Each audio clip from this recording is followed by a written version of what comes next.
پہ نہ جایا کرے، پہلے مصطفیٰ کی سوچ دیکھا کرے۔ میرے حضور نے ہمارے لیے کس چیز کا انتخاب کیا ہے پہلے اس پر غور کیا کرے۔ باپ نے کہا تھا ایسی سسرال تلاش کرنی ہے جہاں پر نام لے کر کے لوگوں کی گردنیں جھک جایا کرے، کم سے کم لیول کا تو ہونا چاہیے، برابری کا تو ہونا چاہیے۔ آج لوگ رشتے کی بات کرتے ہیں، مفتی صاحب آپ ہندوستان میں گھومتے ہیں، میرے بیٹے کا رشتہ کرائیے، کیسی بیٹی چاہیے کہ بس برابر کے لوگ ہونے چاہیے۔ برابری سے کیا مطلب ہے؟ تو 7 فٹ کا ہے جو تیری سسرال والے 7 فٹ کے ہونے چاہیے، تیری 11 فٹ کی لمبائی ہے جو تیری برابری کے لوگ نہیں میں لگے گئے۔ کہا نہیں تم نہیں سمجھے، برابری کے لوگ ایسے ہونے چاہیے جیسے کھانے پینے میں ہم بہتر ہیں ویسے کھانے پینے میں وہ اچھے ہونے چاہیے، جیسے امیری میں ہمارا تذکرہ ہے ایسے امیری میں اس کا تذکرہ ہونا چاہیے۔ میں نے کہا نادان تو نے برابری یہاں تلاش کی ہے، کیا کہ اچھا ہوتا کہ تو کہہ دیتا مولوی بیٹی ایسی چاہیے کہ جب چلے تو اس کے حسن میں کسی ہیروئن کی ادا نظر نہ آئے، جب وہ بولے تو اس کے لہجے میں کنیز فاطمہ کے جلوے نظر آنے چاہیے، جب وہ چلے تو عطائے مصطفیٰ نظر آنی چاہیے۔ خدا کی قسم اگر یہ پسند بنائی ہوتی تو گھروں میں جھگڑے نہیں ہوتے، آفتیں نہیں آتی، دروازہ تیرا ہوتا، قدم تیری بیوی کا ہوتا، رحمت خدا وحدہ لا شریک کی اترنا شروع ہو جائے۔ نعرہ تکبیر، نعرہ رسالت، نعرہ غوثیت، مسلک اعلیٰ حضرت علامہ مفتی حماد رضا صاحب قبلہ، نعرہ تکبیر، نعرہ رسالت۔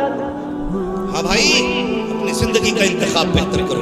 سب سے بڑی غلطی ہم یہ کرتے ہیں، مگر سوچو تو صحیح، ہم نے دولت کو دیکھا، شہرت کو دیکھا، رشتہ کرنے کے ٹائم بڑی عجیب چیز دیکھی جاتی ہے، لڑکی سے پہلے اس کا مکان دیکھا جاتا ہے، پہلے دیکھا جاتا ہے اس کے مکان میں اینٹ کتنی لگی ہے، اس کے مکان میں سامان کتنا لگا ہے، دیکھو تو صحیح محلے میں کتنی اونچائی کا مکان بنا ہے، پہلے ہم بلڈنگیں دیکھتے ہیں۔ اور خدا کی قسم یہ نظریے بدل دو، اپنے نظریے بدل دو۔ گھروں میں سکون چاہتے ہو تو سب سے پہلے یہ دیکھا کرو جس بچی کو گھر میں لا رہے ہیں وہ کنیز فاطمہ ہے کہ نہیں، اسے قرآن آتا ہے کہ نہیں، اسے دین آتا ہے کہ نہیں۔ میں نے کئی جگہ دیکھا کہ مولانا بچی کو ایم اے کرا رہا ہوں، بی اے کرا رہا ہوں، اس لیے کہ لوگ پوچھتے ہیں کیا پڑھا ہے، کتنا پاس کی ہے، کتنی ڈگریاں اس کے پاس ہیں۔ میں نے کہا ذرا ٹھنڈے دماغ سے سوچ، خدا کی قسم آج پوری دنیا کے اندر میں چیلنج کرنے جا رہا ہوں۔ تم نے اخبارات پڑھے ہوں گے، نیوز دیکھی ہوگی، ہیڈ لائنز دیکھی ہوں گی، ہماری مسلم بیٹیاں غیر مسلموں کے ساتھ جا رہی ہیں۔ مجھے ایک بیٹی ایسی بتا دو جو مدرسے کی پڑھنے والی ہو اور کسی غیر مسلم کے ساتھ گئی ہو،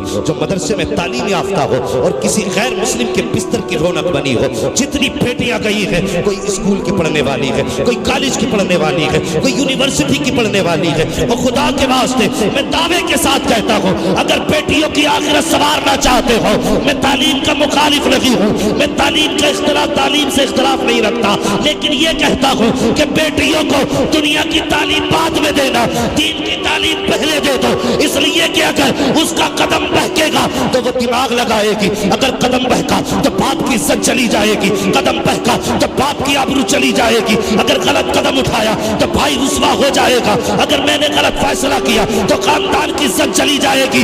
یہ کب ہوگا؟ یہ تب ہوگا جب بیٹی کو کنیز فاطمہ بنایا جائے گا، مصطفیٰ کی شہزادی کی تعلیم سے جوڑا جائے گا۔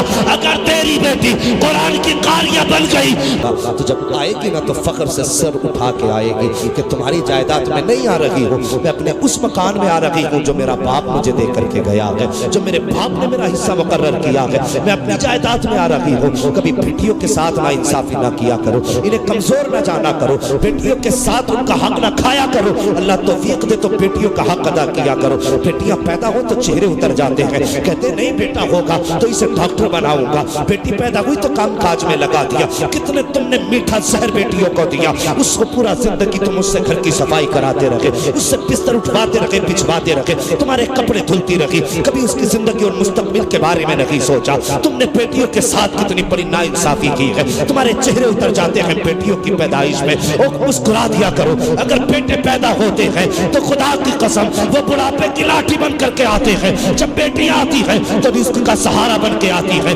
جنت کا ٹکٹ بن کے آتی ہے، آخرت کا پروانہ بن کے آتی ہے۔ بیٹیوں کو